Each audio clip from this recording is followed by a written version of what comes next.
Here is a question nobody asks. When the very first group of humans was sitting around a fire 300,000 years ago, how did they decide who was in charge? There was no election, there was no application process. There was no HR department reviewing resumes. Nobody had invented the concept of a job title yet.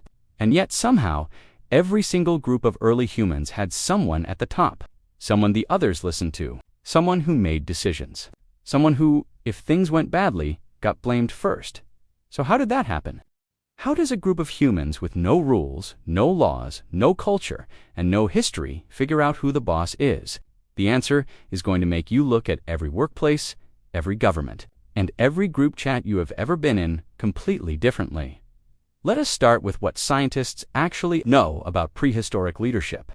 And I want to be clear that this is not guesswork.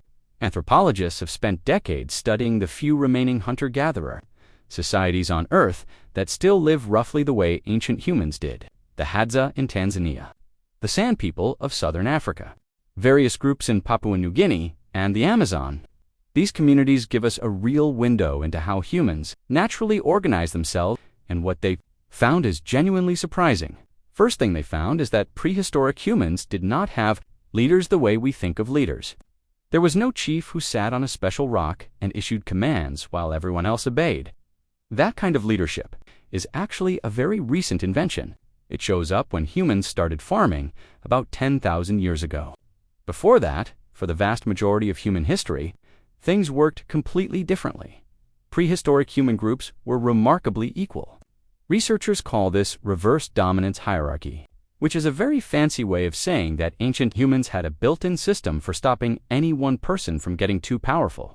The moment someone started acting like they were better than everyone else, the rest of the group would team up against them, mocking them, ignoring them, excluding them from resources. Ancient humans were deeply biologically allergic to bossy people. If you tried to dominate a prehistoric group, the group would destroy you socially, every single time. So who actually led? Who made the decisions when decisions needed to be made?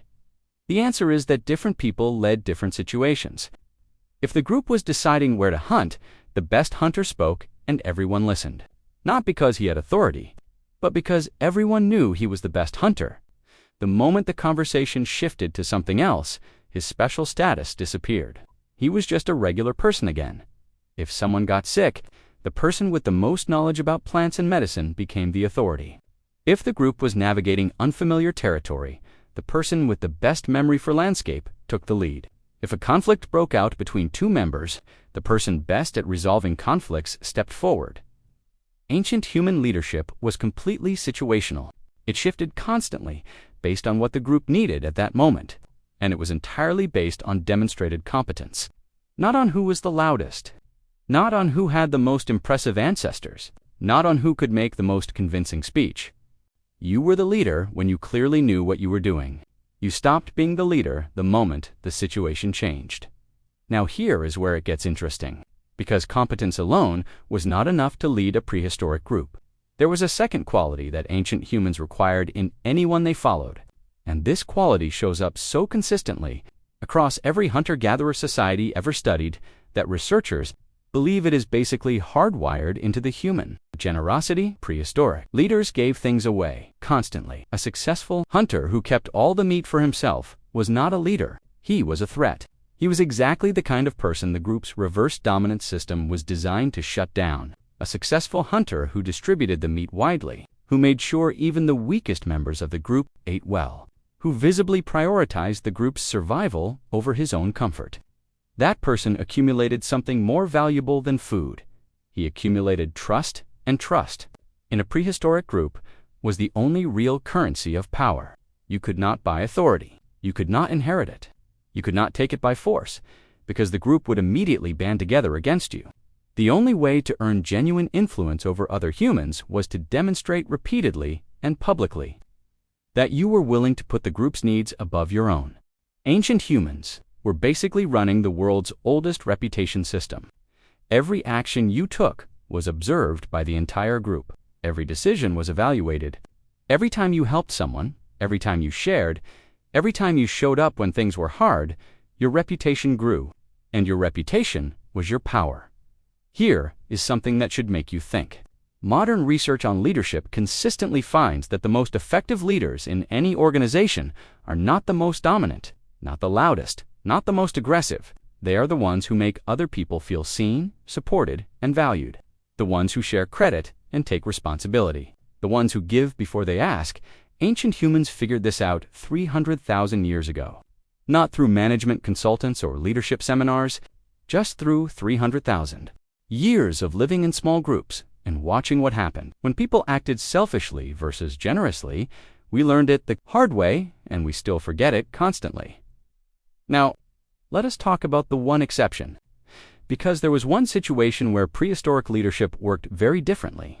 One context where the usual rules about competence and generosity did not fully apply. One situation where something darker and more instinctive took over. Immediate physical danger when a predator was attacking. When a rival group was raiding. When a sudden disaster hit and the group needed to move fast with no time for discussion. In those moments, ancient humans did not sit around evaluating who had the best reputation or who had shared the most meat lately. In those moments, they looked for one thing: confidence, not competence, not generosity. Pure, visible, unshakable confidence. The person who looked least afraid in the most terrifying moment automatically became the anchor that everyone else attached themselves to.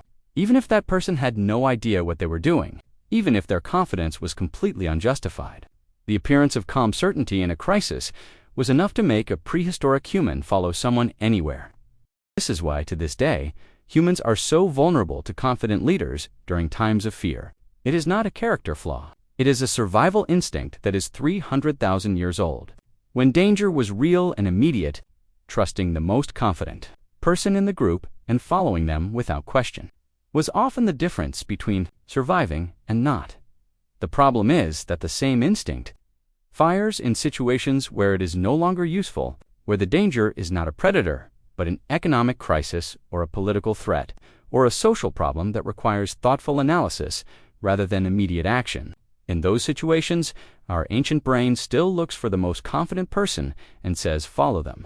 Even when confidence and competence have absolutely nothing to do with each other, ancient humans invented both the best and worst tendencies of modern leadership, without knowing they were doing either. Here's the final thing I want you to take from this. The leadership system ancient humans developed over hundreds of thousands of years was actually more sophisticated than most of what we have built, since it rewarded real skills. It punished selfishness. It distributed authority based on who actually knew what they were doing. It had a built-in immune system against tyrants. And it ran entirely on social trust, which meant everyone in the group had both the ability and the responsibility to participate in holding power. Accountable then, humans invented farming, and then cities, and then armies, and then kings. And then the whole system got overwritten by something much simpler and much more brutal. Whoever had the most stuff. We have been trying to get back to something that actually works ever.